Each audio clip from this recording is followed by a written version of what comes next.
حضرت خباب رضی اللہ تعالیٰ عنہ کہتے ہیں میں نے عاص بن وائل کے ہم مزدوری کی اور بڑی مشقت کی، میں نے بڑی شاندار کر کے میں نے کام کیا دیانتداری سے۔ وہ کافر تھا، میں مسلمان تھا۔ آپ فرماتے میرے دل میں شوق تھا کہ پیسے ملیں گے تو یہ میں خرچ کروں گا اور فلاں فلاں فلاں فلاں جگہ میں نے پیسے لگانے۔ بچوں کو بھی بتایا ہوتا ہے آدمی نے کہ پیسے آتے ہیں تو تمہیں فلاں فلاں چیز بھی لے کر کے دوں گا۔ اب مجھے بتلائیے کہ اگر اس دن پیسے نہ ملیں یا کسی وجہ سے ڈوب جائیں تو کتنی اذیت کا اور کرب کا مسئلہ ہوتا ہے۔ فرماتے ہیں جب میں نے مزدوری کر لی، کام مکمل کر لیا اور میں اس کے گھر گیا، میں نے کہا تیرا کام مکمل ہو گیا؟ اس نے کہا میں نے دیکھ لیا۔ تو میں نے کہا میرے پیسے دے دو۔ یہ دیکھو یہ وہ ایمان ہے جس کے بارے میں رب نے کہا وَإِذَا قِيلَ لَهُمْ آمِنُوا كَمَا آمَنَ النَّاسُ، اس طرح کا ایمان لاؤ۔ حضرت خباب کہتے ہیں میں نے کہا پیسے؟ تو کہتے ہیں بڑا آدمی تھا نا، نواب تھا، سیٹھ تھا، چودھری تھا، پاورفل تھا، تو کرسی پر بیٹھ کر ہنسنے لگا، کہنے لگا پیسے تو مل سکتے ہیں پر تھوڑا سا مسئلہ ہے۔ وہ کیا؟ معاذ اللہ ثم معاذ اللہ نقل کفر نہ باشد۔ کہنے لگا اگر آپ کلمہ پڑھنا چھوڑ دیں تو پیسے دوں گا، ورنہ یہ پیسے نہیں ملیں گے۔ ہم یہ کہہ تو دیتے ہیں کہ صحابہ نے سب کچھ لٹایا، لیکن ذرا اپنے پر اور میرے اوپر اس بات کو لاگو کیجیے گا کہ آپ نے محنت کی ہو، کمر دکھتی ہو، ہاتھوں میں چھالے ہوں، اور پھر وہ رقم جس کی بڑی ضرورت ہو وہ روک دی جائے تو یہ دعوے کرنا، نعرے لگانا کام تو آسان ہے، لیکن اس جگہ اپنے آپ کو کھڑا کریں۔ وہ رقم تو تب ملے گی، تم تو کلمہ پڑھتے ہو، تمہیں کیسے دے دیں؟ یعنی ان کی مزدوریاں دبا لی جاتی، ان کی تنخواہیں چھپا لی جاتی۔ کہنے لگا وہ تب دوں گا۔ آپ یقین کریں بڑے خوبصورت جملے ہیں۔ حضرت خباب رضی اللہ تعالیٰ عنہ فرمانے لگے اس نے بڑے اعتماد سے بات کی کہ نہیں دوں گا۔ اس کا خیال تھا کہ یہ لڑکھڑائے گا، یہ پچھتائے گا۔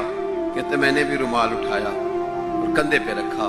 میں نے اسے کہا یار تو نے میرے ایمان کی بڑی تھوڑی قیمت لگائی ہے، تیرا یہ خیال ہے کہ میں اتنے سے پیسوں پہ لڑکھڑا جاؤں گا؟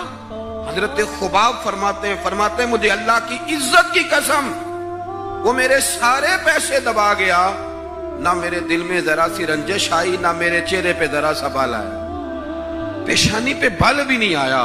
اور فرماتے ہیں کہ مجھے نہ مزہ آنے لگا، مجھے لطف آنے لگا، مجھے ذائقہ ملنے لگا۔ میں نے کہا اوہو، میں تو بچوں کے لیے مزدوری کر رہا تھا، مجھے کیا پتا تھا کہ میری یہ مزدوری بھی مدینے والے کی غلامی میں لکھی جا رہی ہے۔ تو بچوں کے لیے مزدوری کر رہا تھا، مجھے کیا خبر ہو کہ وہاں لکھی جا رہی ہے۔ حضرت سعد بن ابی وقاص کہتے ہیں میرا اپنی اماں سے بڑا پیار تھا اور زمانہ جانتا تھا کہ بڑا پیار ہے۔ میں نے کلمہ پڑھ لیا، میری اماں نے بھوک ہڑتال کر دی۔ اس نے کہا کہ جب تک آپ کلمہ نہیں چھوڑیں گے معاذ اللہ میں روٹی نہیں کھاؤں گی۔ تھوڑی سی آبادی تھی، برادری میں رہتا تھا، بڑا سا گھر تھا، زمانہ جانتا تھا۔ فرماتے ہیں ہر چوک میں میری باتیں ہونے لگی۔ تیسرا دن ہو گیا، اماں نے روٹی نہیں کھائی۔ اب اندازہ کر لیں کہ شام کو افطار کے وقت کیا حالت ہوتی ہے آدمی کی، کھانا نہ ملے تو۔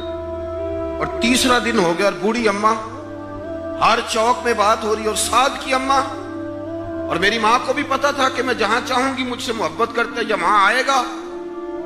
آپ فرماتے ہیں ہر چوک میں بات ہونے لگی، ہر جگہ لوگ ذکر کرنے لگے، باتیں چھڑ گئیں، میری ہی باتیں، میرے ہی تذکرے، میرے بارے میں ہی لوگوں کا ذکر۔ فرماتے ہیں میں بڑا پریشان ہوا، میں گھر آیا، میرے بہن بھائی بھی مجھ سے کہیں اماں مر جائے گی، میرے والد بھی، میرے دیگر لوگ بھی، سب رشتہ دار میرے گرد ایک۔ میں نے کہا کہ ہم باتیں کر دیتے ہیں، آپ سن لیتے ہیں، کبھی اپنے آپ کو اس جگہ کھڑا کریں کہ جب ہر آدمی اس سٹیج پہ پہنچ جائے کہ میں بھئی تو خرابی کر رہا ہے اور اتنے سارے لوگ جاننے والے گھیرا کریں گے تو آدمی کیسے بچائے گا اپنے آپ۔ حضرت سعد بن ابی وقاص کہتے ہیں کہ میرے گرد شدید گھیرا تنگ ہو گیا، اور مکے کا دور ہے، حالات اتنے خطرناک ہیں کہ سنبھالے نہیں سنبھلتے۔ آپ فرماتے ہیں جب حد ہو گئی تو میں نے کہا اماں سنو پھر میری بات، میں تم سے بات کرنے لگا ہوں۔ کہتے ہیں میرے بہن بھائیوں کے بھی کان کھڑے ہو گئے، اماں بھی سہارا لے کے اٹھ کے بیٹھ گئی کہ لگتا ہے کہ برف پگھلنے لگی، لگتا ہے کہ کچھ نرم ہوا ہے۔ فرماتے ہیں میں سامنے کھڑا ہوا اور تھوڑے بہت لوگ جو وہاں موجود تھے وہ بھی قریب آ گئے۔ میں نے کہا اماں تیرا اور میرا پیار زمانہ جانتا ہے اور دنیا کو پتا ہے کہ میں وہ بیٹا ہوں کہ جس کی لوگ مثالیں دیتے ہیں. اماں ہر چوک میں تیری میری باتیں ہوئی. ان 3 دنوں میں تجھے اور مجھے ڈسکس کیا گیا. اماں تو بڑی کمزور ہو گئی, اٹھ کے تجھ سے کھڑا نہیں ہوا جا رہا. یہ ساری چیزیں میرے سامنے آئیں. بہنوں نے رو کے دکھایا, بھائیوں نے محبت یاد کرائی, ہر چیز میرے آڑے آئی.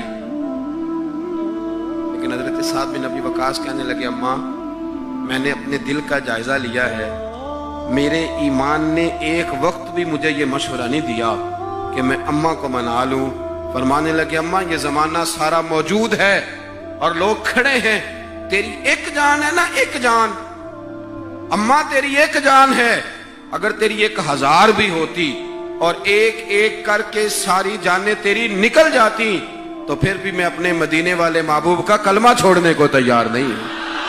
اب تیری مرضی ہے تو روٹی کھا, چاہے بھوک ہڑتال کر, تو اٹھ کے بیٹھ جائے, لیٹی رہے. 1000 جان بھی ہو, ایک ایک کر کے نکل جائے تو ایمان پر سودے بازی ہو سکتی. وَإِذَا قِيلَ لَهُمْ آمِنُوا كَمَا آمَنَ النَّاسُ, اس طرح ایمان لاؤ جس طرح یہ لوگ ایمان لائے ہیں. حضرت سعد بن ابی وقاص یہ نعرہ لگا کے نا, نعرہ مستانہ لگا کے, یہ نعرہ لگا کے تو چلے گئے. حضرت سعد بن ابی وقاص چلے گئے. آپ باہر نکلے تو اماں اٹھ کے بیٹھی, کہنے لگی روٹی لاؤ بھائی. انہوں نے کہا, اماں جی بھوک ہڑتال بس. کہنے لگی, میرا ہی تو بیٹا ہے نا, میں نے پیدا کیا, میں نے پالا ہے, میں رگ رگ سے واقف ہوں.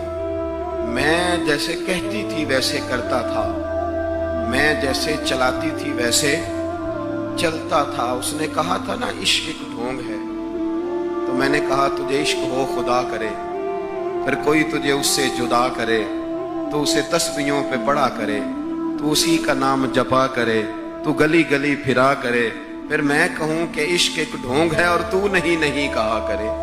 فرمانے لگی کہ میں جانتی ہوں, مجھے پتہ ہے میرا بیٹا ہے, میری گود میں پلا بڑا ہے, میں جیسے کہتی تھی ویسے کرتا تھا. لیکن اگر میرے سے بڑھ کر بھی کسی سے پیار کرنے لگا ہے تو کچا نہیں کرنے لگا, یہ سچا ہی کرنے لگا.